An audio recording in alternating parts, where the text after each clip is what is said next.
Sources of finance पे हो रही थी, उसमें कल हमने फ्लोटेशन पे बात कंप्लीट की थी और other methods of issuing shares में issue of right shares, bonus या स्क्रिप इशू भी इसको कहा जाता है। बोनस इशू या स्क्रिप इशू एक ही बात है, इन दो को हमने डिस्कस किया था।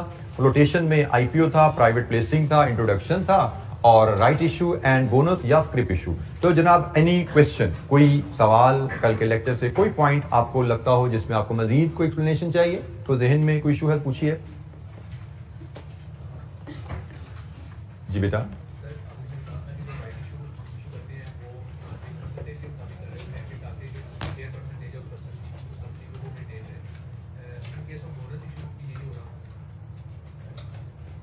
जी, राइट शेयर इशू में भी आप शेयर इशू करते हैं in the ratio of existing shares, और बोनस शेयर इशू में भी आप शेयर इशू करते हैं in the ratio of existing shares.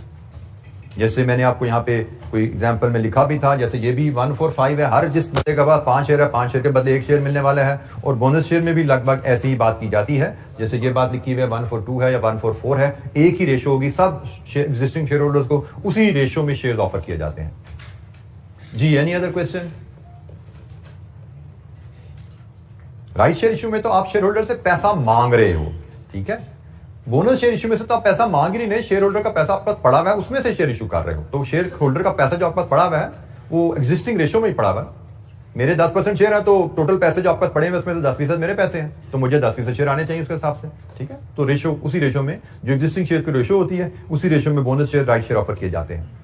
अच्छा जी, अब हम थोड़ा डेट फाइनेंस की तरफ चलते हैं और उसमें लॉन्ग टर्म डेट पे जरा बात करेंगे। कंपनी ने लॉन्ग टर्म फाइनेंस रेज करना है और फैसला किया गया लॉन्ग टर्म फाइनेंस हम डेट से रेज करेंगे। लॉन्ग टर्म फाइनेंस डेट से रेज करने की कंपनी के पास दो ऑप्शंस हैं। कंपनी चाहे तो लोन बैंक से ले ले, चाहे तो लोन पब्लिक से ले ले, बैंक से या पब्लिक से। पब्लिक से लोन लेने के लिए जो डॉक्यूमेंट यूज की जाती है उसको डिबेंचर कहा जाता है ग्लोबली, और पाकिस्तान में उसको नॉर्मली टर्म फाइनेंस सर्टिफिकेट या एब्रीविएट TFC से किया जाता है। जैसे पब्लिक से आपने इक्विटी रेज करनी है, तो पब्लिक को कौन सा इंस्ट्रूमेंट इशू करोगे आप? शेयर। पब्लिक से इक्विटी रेज करनी है, आप पब्लिक को शेयर इशू करते हो। पब्लिक से डेट रेज करना है, आप पब्लिक को TFC इशू करते हो, टर्म फाइनेंस सर्टिफिकेट इशू करते हो। अदरवाइज बैंक से भी लोन लिया जा सकता है, दोनों ऑप्शन है। पहले हम बैंक लोन की ऑप्शन को ब्रीफली डिस्कस कर लें, क्योंकि जो पब्लिक लोन की ऑप्शन है उस पर हमारी डिस्कशन काफी लेंथी चलेगी। तो जनाब, bank are willing to provide you medium और लॉन्ग टर्म लोन, कस्टमर के लिए आपको देने पे तैयार है। कस्टमर जो कंपनीज हैं, they can borrow fixed amount and with interest इसको पे करते हैं। कैपिटल नॉर्मली मेच्योरिटी पे किया जाता है। यूजुअली एक असाइनमेंट, एक इंस्टॉलमेंट हो सकती है या पीरियोडिक इंस्टॉलमेंट भी हो सकती है। मेच्योरिटी पे इकट्ठा पे हो जाए या किस्तों में पे हो जाए, दोनों ऑप्शन अवेलेबल होती हैं। लोन पे भी और इंटरेस्ट पे भी दोनों में सर्टेनिटी होती है, जिसकी वजह से आपका जो प्लानिंग का प्रोसेस है वो सिंपल हो जाता है as compared to uncertainty of overdraft. Overdraft पे हम थोड़ी सी बात आगे चल के चलेंगे। बैंक लोन आपने मीडियम टर्म में लिया या लॉन्ग टर्म में लिया, आपको पता है मुझे कब कब इसकी किस्त पे करनी है। से 5 साल का आपने लोन लिया है, आपको उसकी किस्तों की पेमेंट की तारीख भी पता है, उसको इंटरेस्ट पेमेंट का रेट भी पता है और इंटरेस्ट पेमेंट की डेट भी पता है। तो आपके लिए सर्टेनिटी है कि मुझे कब कितना पैसा पे करना है, बनिस्बत ओवरड्राफ्ट के जिसमें ऐसी रिस्ट्रिक्शंस नहीं होती। जैसे ओवरड्राफ्ट की अगर हम बात करें, कंपेयर कर रहे हैं हम लोन को ओवरड्राफ्ट से। ओवरड्राफ्ट एक शॉर्ट टर्म फैसिलिटी होती है। क्या होती है ओवरड्राफ्ट को बताएगा, आगे चल के बात तो हमने करनी है, लेकिन फिलहाल चले आप सामने आ ही गया, थोड़ा डिस्कस कर ले, पता ही होगा आप लोगों को कुछ ना कुछ। What is overdraft? Temporary facility होती है कि अगर आपके अकाउंट में पैसे खत्म हो जाए और आपकी कोई पेमेंट ड्यू हो जाए, तो बैंक आपको अलाउ करता है कि कुछ उधार ले लो बैंक से टेम्परेरी, लेकिन वो सिर्फ उधार टेम्परेरी दिया जाता है। जैसे ही पैसे वापस आए आपको फौरन उसको वापस करना होता है, ठीक है। तो ये उसमें एक इशू होता है। लोन में ऐसा नहीं है, आपने एक पैसे ले लिए, आपको पता है मैंने 2 साल बाद देने हैं, मैंने 5 साल बाद देने हैं, और कितना कब इंटरेस्ट देना है वो भी आपको पता है। ओवरड्राफ्ट जैसे ही पैसे आए वापस करना जरूरी होता है, तो इस लिहाज से इसकी प्लानिंग मुश्किल हो जाती है। अच्छा जी, लोन के लिहाज से एक और जो फीचर आता है, इसका इंटरेस्ट भी और लोन की अरेंजमेंट पे जो पैसे आपने बैंक को पे किए हैं वो अलाउबल, टैक्स अलाउबल होते हैं। लोन आपने एक दफा ले लिया, पूरी मैच्योरिटी तक आपको उसका इंटरेस्ट पे करना होता है, ये भी लोन के साथ एक फीचर आता है। लोन में जब भी आप लेते हो, लोन के साथ कोवेनेंट्स, शराइत आती हैं। शराइत अभी आगे चल के हम थोड़ी सी कॉर्पोरेट शराइत की तो बात करेंगे, लेकिन आजकल हम सब सुन रहे हैं शराइत का मामला IMF की।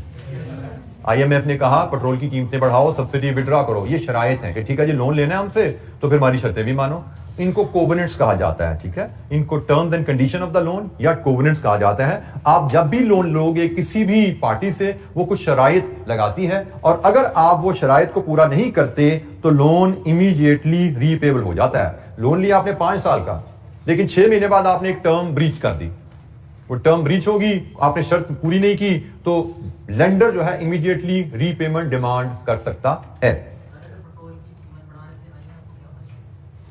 IMF को क्या फायदा होगा पेट्रोल की कीमत बढ़ाने से? कोई सोच सकता है IMF क्यों जोर लगा रहा है पेट्रोल की कीमत बढ़ाने पे? जी बेटा,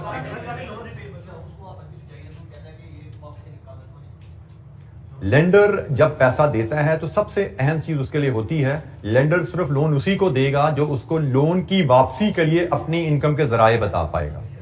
तो पाकिस्तान अनफॉर्चुनेटली अपनी इनकम के जराए नहीं बता पा रहा कि लोन मांग रहा है लेकिन लोन वापस कहां से पैसे आएंगे करना है, ये पाकिस्तान बता नहीं पा रहा। तो फिर IMF उनको कह रहा है कि भाई ये जो पेट्रोल पे कीमत बढ़ाओ, इससे जो तुम्हें मुनाफा आएगा उस मुनाफे से मेरा लोन पे करना, ठीक है, क्योंकि लेंडर लोन देने से पहले इस चीज में इंटरेस्टेड है कि लोन वापस कैसे आएगा।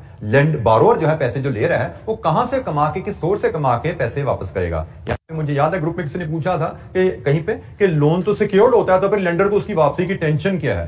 तो बेटा लोन सिक्योर जरूर है लेकिन सिक्योरिटी लोन सिक्योर जरूर होता है लेकिन लेंडर कभी नहीं चाहता कि कंपनी डिफॉल्ट करे और उसको सिक्योरिटी को बेच के पैसे रिकवर करने पड़े, क्योंकि सिक्योरिटी को बेच के पैसे रिकवर करना is not that much simple. उसमें खर्चे भी इन्वॉल्व हो जाते हैं, कोर्ट्स भी इन्वॉल्व हो जाती हैं। इतना आसान नहीं है कि आपने डिफॉल्ट किया और बैंक आपकी चीज उठा के बेच आएगा, उसको कोर्ट से परमिशन लेनी पड़ती है। तो उसमें डिलेज भी आते हैं, उसमें कॉस्ट भी आती हैं, उसमें इश्यूज भी आते हैं, अनसर्टेनिटीज भी आती है, कोई ऐसे प्रॉब्लम ना राइज हो जाए कि हमारे पैसे फंस ना जाए, ठीक है। तो बैंक पहले तो पूरी तसल्ली करता है कि भाई जो बोरोवर है वो पैसे कमा के दे पाएगा। जब उसकी तसल्ली हो जाए फिर लोन अप्रूव होगा, लेकिन सिक्योरिटी एहतियातन ली जाती है। जी जनाब, एनी क्वेश्चन, कोई सवाल? अच्छा जी, हम बात कर रहे थे कि कोवेनेंट अगर कोई ब्रीच हो जाए तो इमीडिएटली लेंडर बोरोवर से पैसे वापस मांग सकता है, रीपेबल हो जाता loan. Can be taken out in foreign currency as a hedge of foreign investment, ये भी एक बैंक लोन में ऑप्शन हमारे पास अवेलेबल होती है।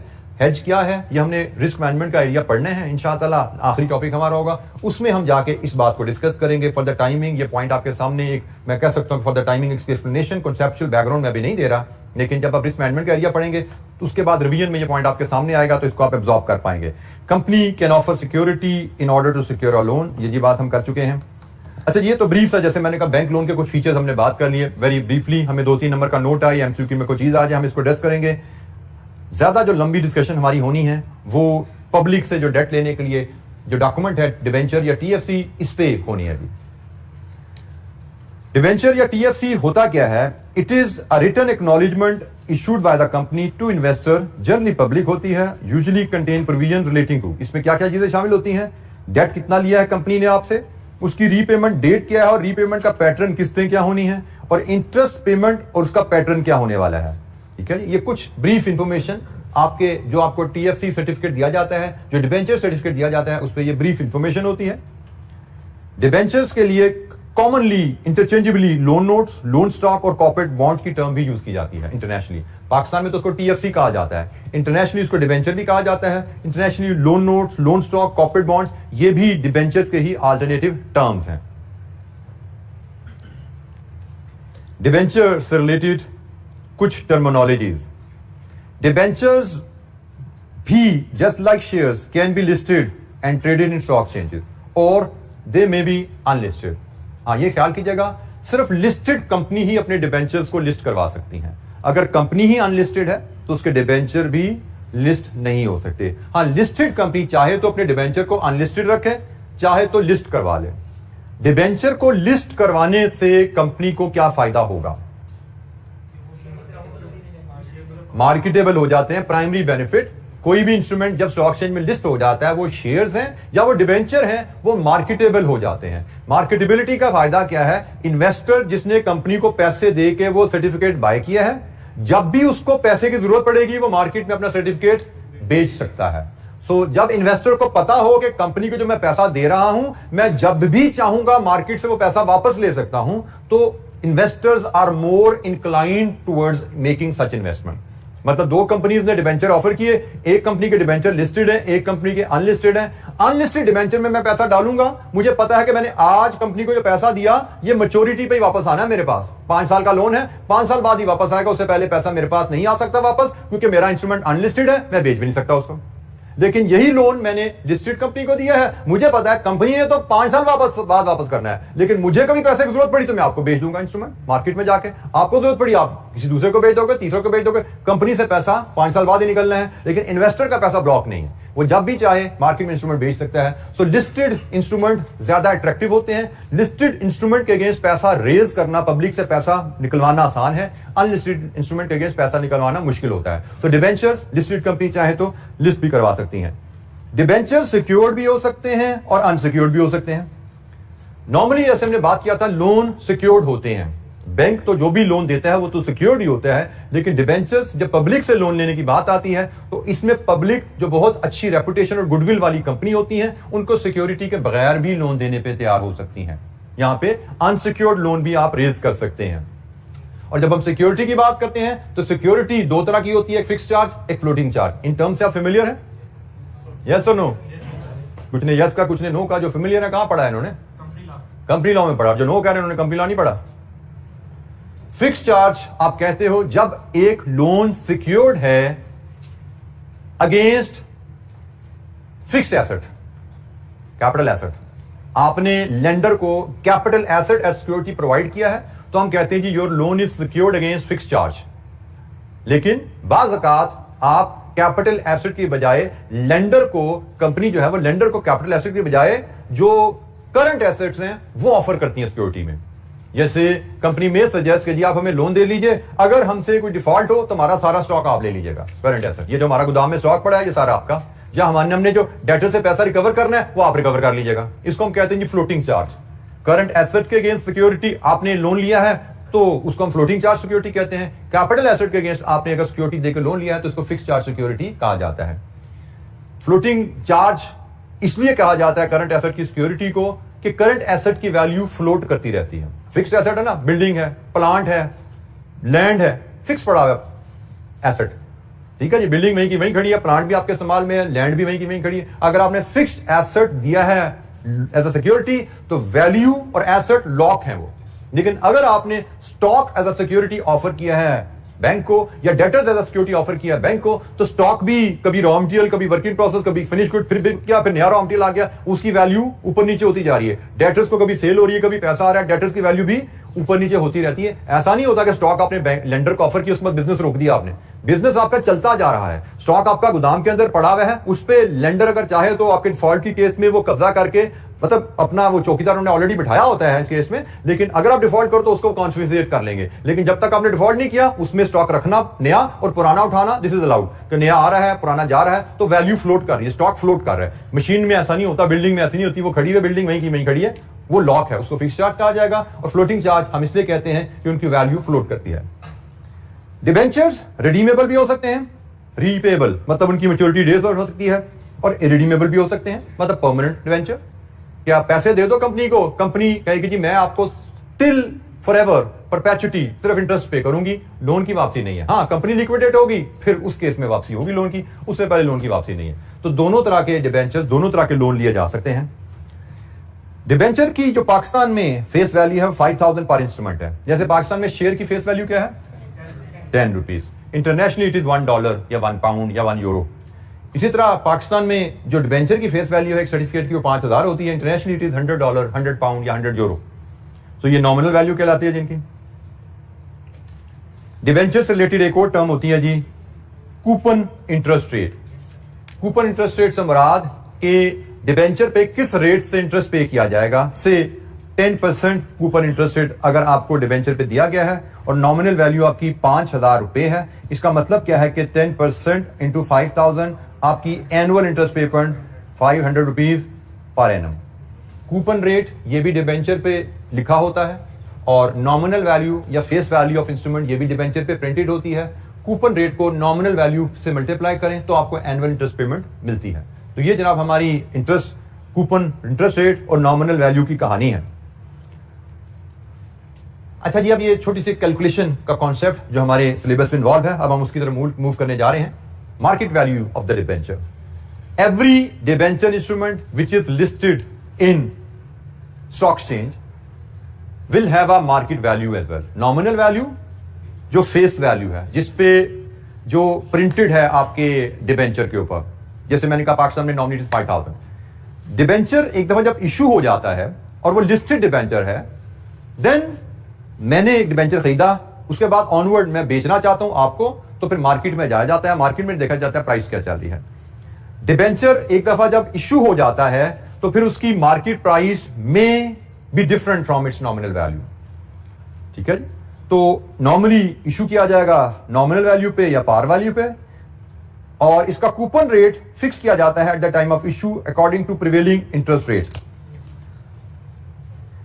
There are many other factors as well, उस पर फिलहाल हम बात नहीं करेंगे, वो सीपैप पे जाकर उस पर डिटेल में डिस्कशन होगी। लेकिन आप सबको पता है कि इंटरेस्ट रेट इकोनॉमी में कभी भी कांस्टेंट नहीं रहते, बदलते रहते हैं। तो कंपनी जब भी डिबेंचर इशू करती है, मतलब जब भी पब्लिक से लोन लेने जाती है, वो देखती है आजकल मार्केट में स्टेट बैंक ने रेट्स क्या रखे हुए हैं, उन रेट्स के हिसाब से कंपनी अपने डिबेंचर का इंटरेस्ट रेट डिटरमिन करके पब्लिक को ऑफर करती है। जी मैं फॉर एग्जांपल ये डिबेंचर कंपनी ने इशू किए, लेट्स अज्यूम हम कहते हैं जी ये डिबेंचर जिनकी हम बात कर रहे हैं, दीज वर इशूड इन 2015, ये 2015 में इशू किए गए थे और उस वक्त इनका रेट 10% रखा गया था। तो भाई बात बड़ी सीधी सी है, 2015 में इशू किए गए थे, रेट 10% रखा गया था, तो 10% उसका रेट इसलिए रखा गया था कि उसको स्टेट बैंक के रेट्स का लेवल ही ये होगा। लेकिन ये रेट कांस्टेंट तो नहीं ना रहते। क्या जरूरी है कि कंपनी 2022 में भी डिबेंचर इशू करने जाए उसका रेट भी 10% हो? बिल्कुल जरूरी नहीं है। 2015 से लेकर 2022 तक तो इंटरेस्ट रेट कहां के कहां चले गए हैं। हो सकता है आज कंपनी डिबेंचर इशू करना चाहे तो उसको 18% पे इशू करना पड़े, क्योंकि इंटरेस्ट रेट बदल चुके हैं। अच्छा जी, कंपनी नॉर्मली डिबेंचर इशू करती है नॉमिनल वैल्यू पे, और उसका जो कूपन रेट रखा जाता है उस वक्त के प्रिवेलिंग इंटरेस्ट रेट को देख के रखा जाता है। एक दफा जब डिबेंचर इशू हो जाता है तो डिबेंचर की वैल्यू लेटर ऑन बदल सकती है। और वो कब बदलेगी डिबेंचर की वैल्यू? एक दफा इशू होने के बाद डिबेंचर की वैल्यू बदलेगी कब? जैसे ही मार्केट में इंटरेस्ट रेट बदलते हैं। जैसे ही मार्केट में इंटरेस्ट रेट बदलते हैं डिबेंचर की वैल्यू बदल जाती है। जैसे मैं दोबारा यहां से बात शुरू करूं, 2015 में मैंने ये डिबेंचर खरीदा 5000 का, मैच्योरिटी इसकी से 10 साल है, 2025 में से रिडीम होना है। मैंने 2015 में ये डिबेंचर खरीदा 5000 का, जिसपे कूपन रेट ठप्पा लगा हुआ 10% का। मतलब क्या है कि मुझे सालाना इस पे 500 का इंटरेस्ट आना है। डिबेंचर इशू हो गया 2015 में, उसके बाद मार्केट में इंटरेस्ट रेट बदलते रहते हैं। लेट्स अज्यूम 2016 आया, 2016 में स्टेट बैंक ने 2% से इंटरेस्ट रेट बढ़ा दिया। अब 2016 में अगर कोई डिबेंचर कोई कंपनी डिबेंचर इशू करना चाहेगी तो वो अपना रेट क्या ऑफर करेगी डिबेंचर पे? 12%, क्योंकि 2015 में 10% ऑफर हुआ था, 2016 तक आते आते स्टेट बैंक ने 2% रेट बढ़ा दिए हैं। तो अब 2016 में किसी कंपनी ने डिबेंचर इशू करने हैं, मैं कहता हूं इसी कंपनी ने डिबेंचर इशू करने हैं, तो अब ये 2016 में डिबेंचर इशू करेगी, वो 12% पे होगा। अब जनाब ये कंपनी 2016 में इसको फिर लोन की जरूरत पड़ी, इसने 2016 में अपने डिबेंचर ऑफर पे लगा दिए कि जी मुझे 5000 पर डिबेंचर लोन दें और 12% इंटरेस्ट लीजिए। अब आप सोच रहे हो कि अभी मैं इस कंपनी का ये डिबेंचर 12% का लेता हूं। इन द मीनवाइल मैंने कहा जनाब मेरा भी डिबेंचर है, खरीद लो, मुझसे खरीद लो आप। मार्केट लिस्टेड था, मैं मार्केट में गया अपना डिबेंचर बेचने। अब आपके पास दो ऑप्शन है, एक मुझसे डिबेंचर लो, एक कंपनी से नया डिबेंचर लो। मुझसे डिबेंचर लोगे 5000, उसके ऊपर ठप्पा लगा हुआ है, कूपन रेट क्या है 10%, सालाना इंटरेस्ट 500। कंपनी से डिबेंचर लेते हो 5000 का ठप्पा लगा हुआ है, कूपन रेट क्या 12%, सालाना इंटरेस्ट 600। तो क्या इन दोनों में से कौन सा डिबेंचर आपके लिए सूटेबल है? जिसपे सालाना 600 इंटरेस्ट आ रहा है। अब मेरा डिबेंचर इसका मतलब 5000 में कोई नहीं खरीदेगा। मेरा डिबेंचर बिक सकता है, हर चीज बिक जाती मार्केट में अगर उसकी कीमत एडजस्ट कर दें। अब मेरा डिबेंचर 5000 में नहीं खरीद रहा, क्योंकि 5000 में डिबेंचर वो अच्छा लगता है जो 600 रुपए सालाना इंटरेस्ट दे रहा है। मेरा डिबेंचर तो 500 सालाना इंटरेस्ट देता है, इसका मतलब मेरा डिबेंचर बिकेगा लेकिन 5000 से कम बिकेगा। तो ये जनाब हम यहां पे एक असूल सीख रहे हैं कि एक बार जब डिबेंचर इश्यू हो जाता है, उसके बाद मार्केट में जब इंटरेस्ट रेट बदल जाते हैं तो उस डिबेंचर की मार्केट वैल्यू विल चेंज।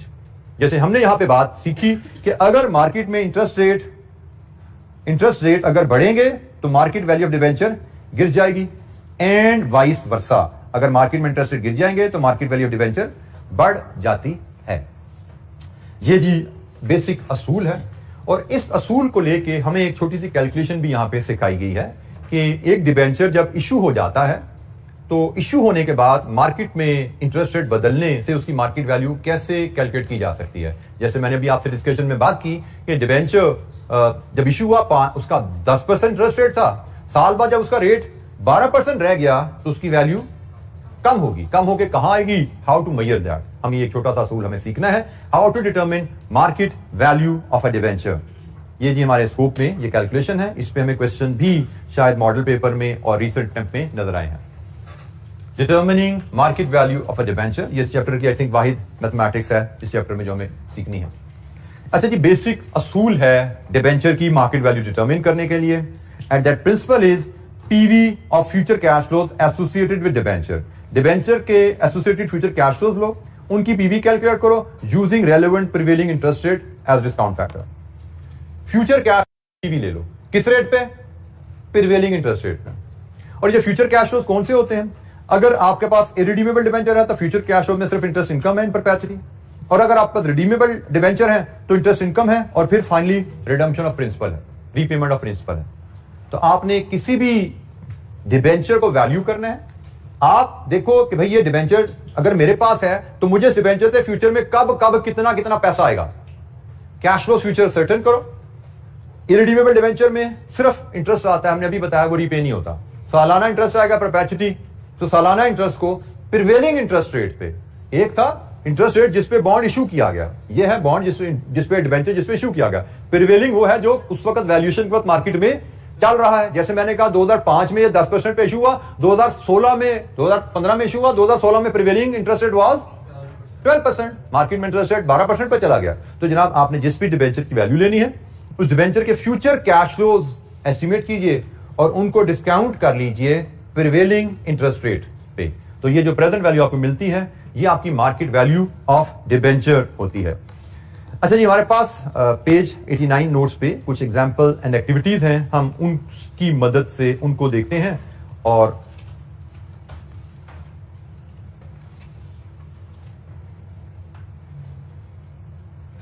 ये जी एग्जांपल हमारे पास है। हमें डेटा दिया गया है, X limited has the following data relating to its TFC issued few years ago. कुछ साल पहले इशू किया था टीएफसी जी। पार वैल्यू या फेस वैल्यू 5000 है। कूपन इंटरेस्ट रेट, मतलब जब बॉन्ड इशू किया गया था 7% सालाना उस पर इंटरेस्ट प्रॉमिस किया गया था, और 5 साल बाद ये रिडीमेबल है। ठीक है जी, इशू किया गया था कुछ साल पहले, रिडीमेबल है 5 साल बाद।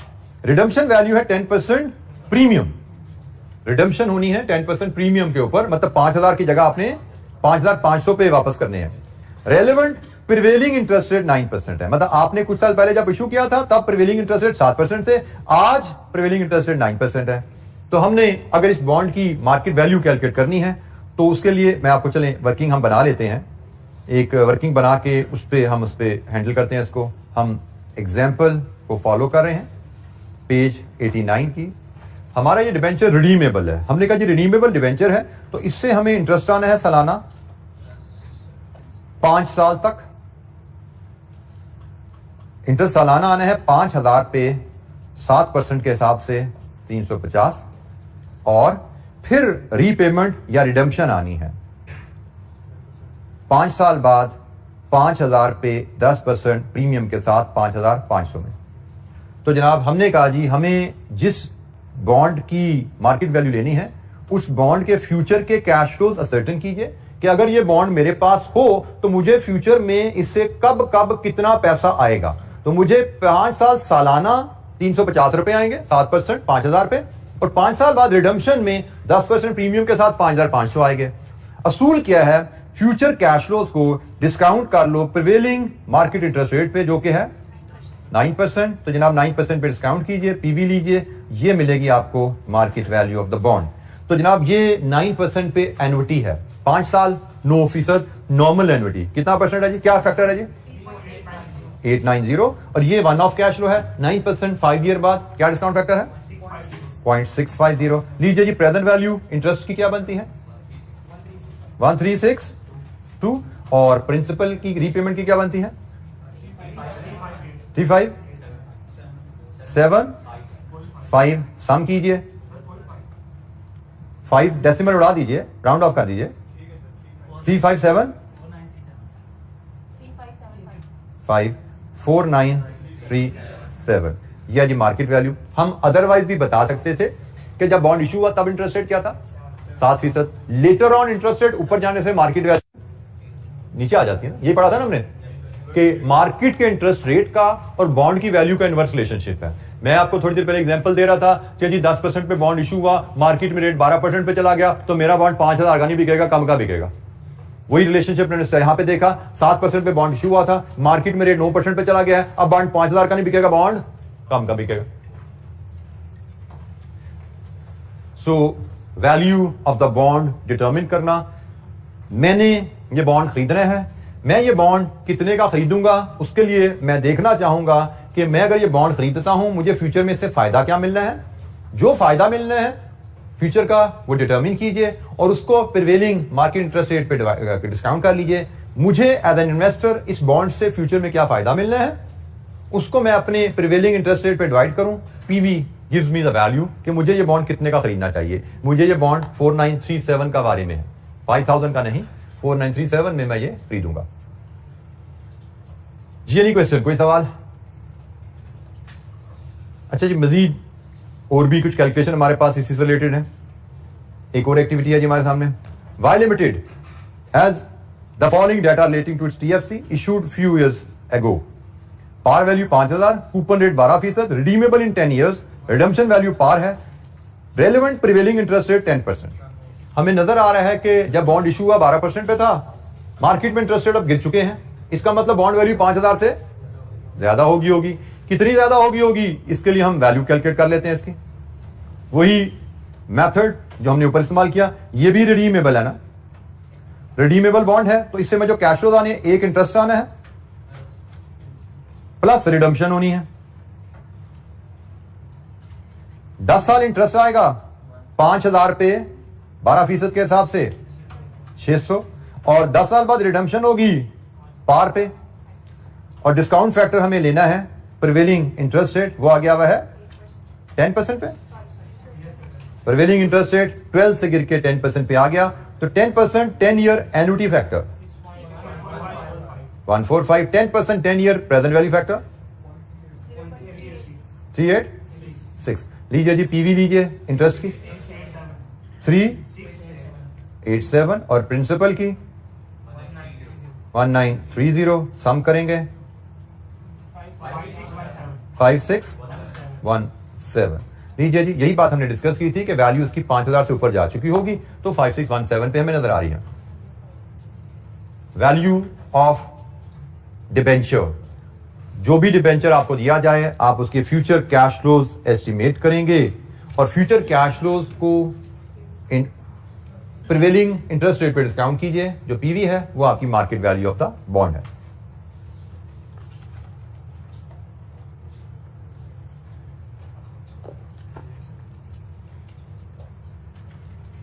एक और एक्टिविटी हमारे पास है। Z limited has the following data relating to its irredeemable debenture, मतलब रीपेबल नहीं है। TFC issued few years ago, par value 5000, coupon interest rate 10%, relevant prevailing interest rate 8%। तो जनाब हमने कहा हमें पीवी ऑफ कैश फ्लो लेनी है कि अगर मैं ये इंस्ट्रूमेंट बाय करूं तो मुझे इस इंस्ट्रूमेंट से सालाना क्या रिटर्न आनी है। ओनली इंटरेस्ट, रिडीमेबल नहीं है ना, ये सिर्फ इंटरेस्ट आना है और परपेचुटी में आना है। ठीक है जी, तो ये डिस्काउंटिंग इन परपेचुटी इंटरेस्ट की लेनी है आपने market value of the bond जो आनी है that will be annual interest divided with prevailing interest rate. तो एनुअल इंटरेस्ट हमारा 5000, किस रेट पे ये इशू हुआ है 10% पे, और प्रिवेलिंग इंटरेस्ट क्या चल रहा है 8% पे। लीजिए जी 500 ओवर 8% या 0.08, व्हाट इज द वैल्यू 6250, ये है जी बॉन्ड की वैल्यू। हमने जब बॉन्ड खरीदा तब मार्केट में इंटरेस्ट 10% चल रहा था, अब मार्केट में इंटरेस्ट गिर गया है। मार्केट में इंटरेस्ट रेट गिर जाने से बॉन्ड की वैल्यू ऊपर चली जाती है, ये इनवर्स रिलेशनशिप है। 5000 पे बॉन्ड इशू हुआ था लेकिन उस वक्त रेट था 10%, मार्केट में रेट 8% हुआ तो बॉन्ड की वैल्यू ऊपर चलेगी, ये इनवर्स रिलेशनशिप है, वी शुड रिमेंबर। जी any question?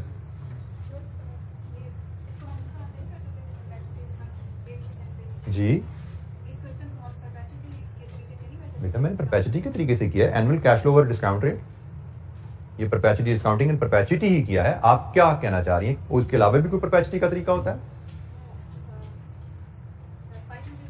Ji 500 is your annual interest payment for ever, every year for ever. उसका तरीका कार क्या है? Annual cash flow over discount rate. यही डिस्काउंटिंग इन परपेचुटी सीखी हुई हमने। आपको कुछ और याद पड़ रहा है, भूल नहीं लगता, परपेचुटी में लगता है। ओ काका क्या करते हो, ये लो जी 1/, आप कर लो, अब खुश हो, ठीक हो गया जी। एनी क्वेश्चन, कोई सवाल?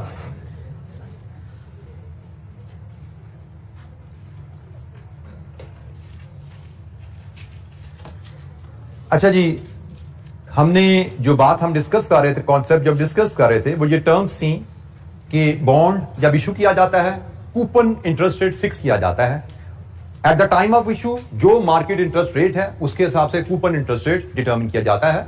कूपन इंटरेस्ट रेट से मुराद क्या है? नॉमिनल वैल्यू को कूपन इंटरेस्ट रेट पे मल्टीप्लाई करके एनुअल इंटरेस्ट पेमेंट निकाली जाती है। कंपनी ने अगर 20 साल का बॉन्ड इशू किया, 20 साल कंपनी ने इसी रेट पे इंटरेस्ट रेट पे करते रहना है। मार्केट में रेट ऊपर जाए नीचे जाए, कंपनी ने एक बार रेट इशू कर दिया, बॉन्ड इशू कर दिया, तो कंपनी का रेट फिक्स रहेगा। अच्छा जी, लेकिन हमने बात की कंपनी ने एक बार बॉन्ड इशू कर दिया, उसके बाद अगर मार्केट में इंटरेस्ट रेट बदल जाते हैं, ऊंच नीच हो जाते हैं, तो कंपनी की पेमेंट पे असर नहीं पड़ता, बॉन्ड की वैल्यू पे असर पड़ जाता है।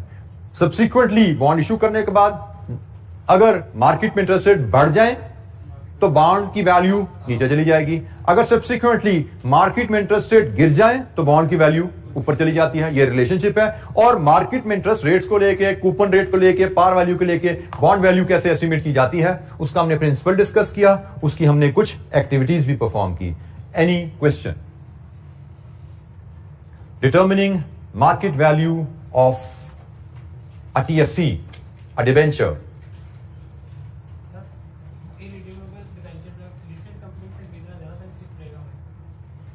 बेनिफिट हमें इररिडीमेबल डिवेंचर किससे खरीदने में रहेगा? बेटा इसमें असूल ये होता है, देयर नंबर ऑफ फैक्टर्स कि आपने पैसा कहां पे इन्वेस्ट करना है। मैं अगेन इसमें बात करूंगा, डिटेल डिस्कशन तो हमारी फिर CFAP में चली जाती है, लेकिन इसमें आपका रिस्क एटीट्यूड मैटर करता है। आप रिस्क लेना चाहते हो या नहीं लेना चाहते। हमें पता है अनलिस्टेड कंपनी के मुकाबले में लिस्टेड कंपनी में इन्वेस्टमेंट थोड़ी सिक्योर होती है, ये हमें पता है। उसकी वजह क्या है? लिस्टेड कंपनी में इन्वेस्टमेंट मार्केटेबल होती है। उसकी दूसरी वजह क्या है? लिस्टेड कंपनी की रेगुलेशन डिफरेंट अथॉरिटीज की तरफ से ज्यादा है। तो मैं as an ordinary shareholder घर पे बैठा मुतमईन फील करता हूं कि मेरे पैसे जिस कंपनी में लगे हुए हैं उस कंपनी पे डिफरेंट अदारों की नजर है।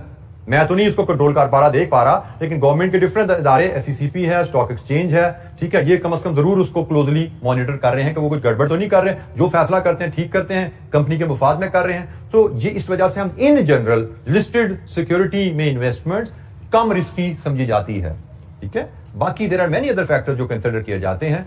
आपको एक बेसिक रिलेशनशिप ये भी आपको याद रखना है, रिस्क और रिटर्न का रिलेशनशिप होता है। जब लिस्टेड सिक्योरिटी में आप पैसा लगाते हो जो लेस रिस्की हैं, तो you can expect relatively laser return from them. Unlisted security में पैसा लगाओगे जो कि ज्यादा रिस्की होती है, तो ज्यादा रिस्क लोगे तो you can expect higher return. Expectation ये गारंटी तो कोई नहीं है ना भाई, हम तो पैसा लगा रहे हैं। इक्विटी की बात करें तो ऐसा ही है। हाँ, लोन की बात करें तो फर्क फिर इंटरेस्ट रेट में आ जाता है। लिस्टेड कंपनी का इंटरेस्ट रेट जो वो ऑफर करेगी वो कम होगा, अनलिस्टेड कंपनी जो इंटरेस्ट रेट ऑफर करेगी वो ज्यादा होगा। अदरवाइज अनलिस्टेड कंपनी कोई पैसा लगाएगा क्यों, ठीक है। तो ये चीज बैलेंस रखना पड़ता है उनको भी। और अब आगे हमारी चॉइस, हमें क्या बेहतर लगता है, हम ज्यादा रिस्क के साथ ज्यादा रिटर्न के पीछे जाना चाहते हैं या कम रिस्क लेके कम रिटर्न से खुश है, ये तो हर इन्वेस्टर की अपनी चॉइस होगी।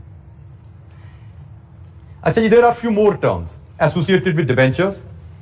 अभी मैंने थोड़ी देर पहले बोला था कि कंपनी जब लोन इश्यू कर देती है तो उसका लोन तो लॉक हो गया, लेकिन वो लॉक सिर्फ उस सूरत में होगा जब कंपनी ने fixed interest rate loan issue किया है। जब कंपनी ने फिक्स्ड इंटरेस्ट रेट लोन लिया है, कंपनी के पास फ्लोटिंग इंटरेस्ट रेट लोन की ऑप्शन भी होती है। फ्लोटिंग इंटरेस्ट रेट लोन की ऑप्शन भी होती है। फिक्स्ड इंटरेस्ट रेट जैसे नाम से क्लियर है जी, 10% सालाना फॉर 10 ईयर्स, खत्म होगी बात। 10 साल मार्केट में ऊपर जाए नीचे जाए हमें उससे कोई ताल्लुक नहीं है, हम तो 10% सालाना पे करेंगे। जिसने लोन देना है कंपनी को दे, जिसको नहीं देना ना दे। This is fixed interest rate. Floating interest rate में रेट लॉक नहीं किया जाता, रेट को लिंक किया जाता है किसी बेस के साथ। जैसे पाकिस्तान में जो बेस कॉमन है दैट इज कायबोर, ठीक है जी, कराची इंटरबैंक ऑफर रेट। ये एक बेस रेट है जिससे जो लेंडर है फ्लोटिंग इंटरेस्ट रेट को लिंक करता है। For example KIBOR, Karachi interbank offer rate, ये है क्या? ये रेट यूज किया जाता है कि अगर एक बैंक दूसरे बैंक से उधार ले तो एक बैंक दूसरे बैंक को किस रेट पे पैसा उधार देता है, ये वो रेट है। इसको बेस रेट एक तरह का हम समझते हैं। फॉर एग्जाम्पल, आप अपनी कंपनी के लोन लेने के लिए बैंक के पास गए, बैंक से आपने पूछा जी मुझे आप फिक्स रेट ऑफर करेंगे या फ्लोटिंग ऑफर करेंगे। बैंक वुड से जी मैं आपको फ्लोटिंग रेट पे लोन दूंगा। अच्छा जी, your next question would be कि जी फ्लोटिंग रेट क्या ऑफर कर रहे हैं आप मुझे। बैंक में से कि मैं आपको प्लस 2% ऑफर करूंगा। अच्छा जी, फिर आप नेक्स्ट क्वेश्चन आप पूछो जी अच्छा जी कायबोर चल क्या रहा है आजकल, तो बैंक वुड सजेस्ट कि जी आजकल का कायबोर तो 10% है, तो इसका मतलब आपको 10 जमा 2 12% पे इंटरेस्ट मिलेगा, 12% इंटरेस्ट पे लोन मिलेगा। अब लेकिन जब फ्लोटिंग रेट लोन लेते हो तो कायबोर तो भाई हमेशा लॉक नहीं रहता, ये तो बदलता रहता है, ये तो हर रोज नया निकलता है। रोज अखबार अगर बिजनेस न्यूज़पेपर कोई भी पढ़ोगे ना तो हर रोज कायबोर की फिगर बदली होती है, क्योंकि ये तो बैंकों का आपस में लेन देन होता है और उसके लेन देन पे बैंक आपस में एक बैंक दूसरे को किस रेट पे उधार दे रहा है, अक्सर देते रहते हैं बैंक एक दूसरे को उधार, वो किस रेट पे दे रहे हैं वो रेट रोज बदल जाता है। बट हमारा इंटरेस्ट रेट नहीं बदलता। नॉर्मली जब हम लोन लेने जाते हैं बैंक हमें लिंक तो कायबोर से कर देगा, लेकिन साथ एक रिव्यू का पीरियड डाल देता है कि जी हम इसको एनुअल रिव्यू करेंगे। आप लोन लेने के 5 साल का, तो बैंक में सजेस्ट हम इसको एनुअल रिव्यू क्या करेंगे। मतलब हमने 1 जनवरी 2022 को देखा क्या कायबोर है, कायबोर +2 करके लोन आपको इशू कर दिया। इसके बाद 1 जनवरी 2023 को फिर देखेंगे कायबोर क्या चल रहा है। हो सकता है कायबोर ऊपर चला गया हो सकता है कायबोर नीचे आ गया हो। ये तो चलेगा ना, स्टेट बैंक के ऊपर कंट्रोल में चीजें कंट्रोल करना। स्टेट बैंक इंटरेस्ट रेट बढ़ाएगा तो कायबोर भी ऊपर चला जाएगा, स्टेट बैंक इंटरेस्ट रेट गिराएगा तो कायबोर भी नीचे आ जाएगा। तो this will keep on changing. हमारा रिव्यू हो सकता है एनुअल हो। हमें 1 जनवरी 2022 को लोन दिया गया 10 + 2 12% पे, फिर 1 जनवरी 2023 को देखा जाएगा, हो सकता है कायबोर वहां तक जाते जाते 9% पे आ जाए, तो 9 + 2 हमारा रेट 11% हो जाएगा। फिर 1 जनवरी 2024 को अगेन देखा जाएगा, रेट शायद कायबोर चला गया 12% पे, तो हमारा रेट 12 + 2 14 पे चला जाएगा। This is called floating rate. ये रिव्यू एनुअल भी हो सकता है, ये रिव्यू 6 मंथली भी हो सकता है। ठीक है जी, ये तो बैंक की और कंपनी की एग्रीमेंट पे है, वो क्या एग्री करते हैं कि जी हर 6 महीने बाद इंटरेस्ट रेट रिवाइज करना है या हर साल बाद इंटरेस्ट रेट रिवाइज करना है। तो अगर आप 6 महीने बाद इंटरेस्ट रेट रिवाइज कर रहे हो तो ये रेट 6 महीने के लिए एप्लीकेबल है। 6 महीने इस रेट पे इंटरेस्ट दोगे, 6 महीने बाद नया कायबोर के हिसाब से नया रेट आ जाएगा, 6 महीने और गुजरेंगे फिर नए कायबोर के हिसाब से नया रेट आ जाएगा। तो इसको हम फ्लोटिंग रेट लोन कहते हैं। इंटरनेशनली कायबोर की जगह लाइबोर चलता है, London interbank offer rate. Pakistan में कायबोर प्रिवेल करता है। तो लोन लेने आप जाते हैं तो लोन आपको फिक्स रेट पे भी मिल सकता है, फ्लोटिंग रेट पे भी मिल सकता है। आपने कौन सा लोन लेना है ये आपकी जरूरत पे भी डिपेंड करता है और आपको ऑफर पे भी डिपेंड करता है। बाज़ का आपको दोनों ऑप्शन अवेलेबल हो सकती हैं, आप अपनी जरूरत के हिसाब से अपने मिजाज के हिसाब से इनमें से कुछ चुनोगे और बाज़ का आपको ऑप्शन ही अवेलेबल होती है। So how to select option, again BFD। हम यहाँ पे सिर्फ ABC सीख रहे हैं, डिफरेंट टर्म से फेमिलराइज कर रहे हैं। इनकी डिटेल, इनकी बारीकियां ये सारी हमारी BFD में CFA4 में डिस्कस होनी है। वहां पे इस पे इंटरेस्ट रेट की डिस्कशन पे हमारे कोई 6, 7, 8 घंटे लग जाने हैं। ठीक है, पर यहाँ पे हमारे लिए सिर्फ इतनी सी बात ही है कि भाई हम फिक्स रेट लोन भी ले सकते हैं, हम फ्लोटिंग रेट लोन भी ले सकते हैं। फ्लोटिंग रेट लोन क्या होता है, बेस से लिंक किया जाता है और वो बेस पीरियोडिकली बदलती रहती है, और जब पीरियोडिकली बेस बदलेगी तो एग्रीड पीरियड के हिसाब से हमारा इंटरेस्ट रेट भी लोन पे बदलता रहता है। क्योंकि इंटरेस्ट रेट फिक्स नहीं है, फ्लोट कर रहा है, कभी नीचे कभी ऊपर, इसलिए इसको फ्लोटिंग इंटरेस्ट रेट लोन कहा जाता है। जी जनाब, एनी क्वेश्चन? जी स्टेट बैंक ऑफ पाकिस्तान जो है वो जब इंटरेस्ट रेट को अपडेट करता है तो उससे इंटरबैंक ऑफर रेट जो है ये किस तरह से मतलब वो कैसे उसको देखते हैं? बेटा, स्टेट बैंक इंटरेस्ट रेट का ड्राइवर है पाकिस्तान में। वो through it's monetary policy interest rates को कंट्रोल कर रहा है। स्टेट बैंक किस तरह कंट्रोल कर रहा है? स्टेट बैंक फॉर एग्जांपल उसकी बेस क्या होती है, आपको फॉर योर नॉलेज से, तमाम commercial banks they are required to place certain amount of their funds with the State Bank. ये एक लॉ है पाकिस्तान में, वो XYZ% होती है कि किसी भी बैंक के पास पब्लिक के जो डिपॉजिट्स हैं उसका X% पब्लिक ने स्टेट बैंक के पास डिपॉजिट रखवाने हैं, और उस डिपॉजिट पे स्टेट बैंक आपको इंटरेस्ट पे कर रहा है। वो मिनिमम डिपॉजिट होती है। फॉर एग्जांपल आपको क्या जी आपने 30% डिपॉजिट स्टेट बैंक को देना है, दिस इज मिनिमम। अब वो स्टेट बैंक का डिपॉजिट रेट है से 6%। अब स्टेट बैंक उस रेट को बदलता रहता है। मार्केट में इंटरेस्ट रेट बदलने से मुराद क्या है, वो रेट बदलते रहते हैं। स्टेट बैंक उस रेट को बदल सकता है, वो हो सकता है बढ़ा के उसको 7% कर दे। तो जब स्टेट बैंक अपने डिपॉजिट पे इंटरेस्ट रेट बढ़ाएगा, मैं अगर एक आम बैंक हूं, मेरे पास ऑप्शन है, कल ऑप्शन थी स्टेट बैंक को 6% पे दे दूं तो मैंने स्टेट बैंक को 6 पे देने के बजाय आपको 7 पे दे दिया। लेकिन अगर आज स्टेट बैंक ही 7% मुझे ऑफर कर रहा है तो मैं दूसरे बैंक को 7 पे तो नहीं ना दूंगा, मेरा काइबोर इंटरबैंक रेट बढ़ जाएगा। तो स्टेट बैंक के रेट्स बदलने के साथ मार्केट में सारे रेट्स बदल जाते हैं, क्योंकि मार्केट के सारे रेट्स स्टेट बैंक की बेस से लिंक होते हैं। वो काइबोर है या कोई भी वो रेट है, वो स्टेट बैंक की बेस से लिंक है। स्टेट बैंक जब भी अपनी बेस बदलेगा, मार्केट में सारे इंटरेस्ट रेट उस बेस से लिंक होते हैं, वो हिल जाते हैं। ठीक हो गया? तो मार्केट में बेस बदल, स्टेट बैंक का रेट बदलेगा तो मार्केट के बेस जैसे काइबोर है वो बदल जाएगी, कभी ऊपर कभी नीचे। जी एनी क्वेश्चन? स्टेट बैंक से आम बैंक लोन नहीं लेते। स्टेट बैंक से सिर्फ गवर्नमेंट ऑफ पाकिस्तान लोन ले सकती है। स्टेट बैंक को सिर्फ डिपॉजिट रखवाना वो बैंकों की मजबूरी है, वो लॉ है, क्योंकि State Bank is there to regulate monetary policy of the country. State Bank is there to protect the depositors money through their policies. ठीक है, डिपॉजिटर ने जो बैंक को पैसा दिया है उसको प्रोटेक्ट करना है, इसीलिए उसका X% वो अपने पास रखते हैं कि बैंक सारा पैसा कंपनियों को उधार पे देकर दाव पे न लगा दे, कुछ पैसा प्रोटेक्टेड रहे। स्टेट बैंक सिर्फ गवर्नमेंट ऑफ पाकिस्तान को लोन देता है, इसके अलावा स्टेट बैंक किसी को लोन नहीं दे रहा। उसका मेन काम मॉनेटरी पॉलिसी को इंप्लीमेंट करना है, इंटरेस्ट रेट्स को, इन्फ्लेशन को कंट्रोल करना है, फॉरेन करेंसी रिजर्व्स को मॉनिटर करना है। जी एनी क्वेश्चन? जब कोई आम पर्सन बैंक से लोन ले रहा होता है तो वो तो इंटरेस्ट बहुत ज्यादा चार्ज कर रहे होते हैं आज कंपेयर टू काइबोर और जो। बेटा मैंने यही तो कहा, काइबोर प्लस किया जाता है। काइबोर इसकी सेंस क्या है, प्लस क्यों किया जा रहा है, इसकी लॉजिक क्या है? बैंक विल से कि भाई मुझे काइबोर, मैंने किसी बैंक से पैसा उधार लेके आपको देना है ना, तो काइबोर 10% तो मैंने बैंक को देना है, आपको देना तो कुछ मैंने भी तो कमाना है ना, मेरी भी तो खर्चे हैं, तो 2% मेरा मार्जिन है। This is the way bank is pitching to you कि जी 10% तो मुझे दूसरे बैंक को पैसे देने हैं जिससे मैं पैसा ले रहा हूं, 2% इसके ऊपर मैं कमाना चाहता हूं, तो 10+2 मैं आपको 12% उधार दूंगा। आपको कैसे पता? आपको कैसे पता? बैंक अपना स्प्रेड कमा रहा होता है, 2 नहीं होगा वो 2.25 होगा, जो भी है वो स्प्रेड ही कमा रहे होते, कमा नहीं रहे होते। स्प्रेड में से उन्होंने खर्चे भी तो करने हैं, उनके किराए, सैलरीज, बिजली के बिल सारे इसमें से निकलने हैं। 10% तो उसने सीधा दूसरे बैंक को दे देने, आपसे जो 12 लिया 10 तो उसने दूसरे बैंक को दे दिया, क्योंकि बैंक ने भी कहीं से पैसा उठाया हुआ है ना, बैंक ने किसी से पैसा लेके आपको उधार दिया है, तो आपसे उस पर इंटरेस्ट लेगा। बैंक अपना सिर्फ मार्जिन रख के बाकी पैसा पास ऑन कर देता है। ठीक है, बैंक उस मार्जिन से ही उसने अपने खर्चे पूरे करने हैं, उस मार्जिन से ही उसने अपने सारे जो प्रॉफिट्स हैं उनको मेंटेन करना है।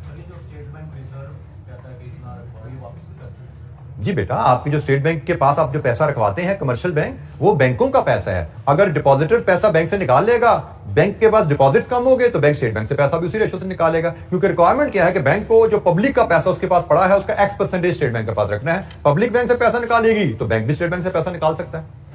अच्छा जी, आज के लिए इतना ही, बाकी इंशाअल्लाह नेक्स्ट वीक हम इस डिस्कशन को कैरी करेंगे टुवर्ड्स द फाइनेंस पे। थैंक यू, अस्सलाम वालेकुम।